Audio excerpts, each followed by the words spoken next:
Interceptor अपनी 2 हफ्ते खड़ी रही है, तो अभी प्रॉब्लम ये आ रही है कि ये स्टार्ट नहीं हो रही। मतलब इसको मैं स्टार्ट कर रहा हूँ, स्विच हमने फ्यूल पंप ऑन कर लिया और इस पर जैसे ही मैं इग्निशन देता हूँ ये कटर कटर करती है। देखो, तो अभी हमने RSA बुला लिया है। वैसे तो जुगाड़ भी है कि धक्का मार के इसको स्टार्ट कर लो, पर सिंस हम घर के पास ही हैं तो मैंने सोचा क्यों ना RSA को बुला लिया जाए, इनकी भी चेक कर लें कि क्या सर्विस वगैरह है। तो अभी बस RSA का वेट कर रहा हूँ।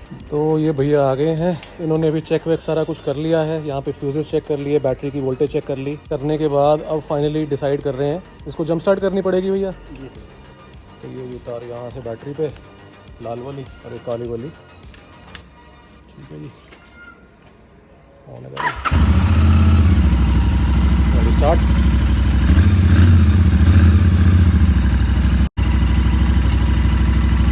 ये हमारे क्लैंप अपने साइड।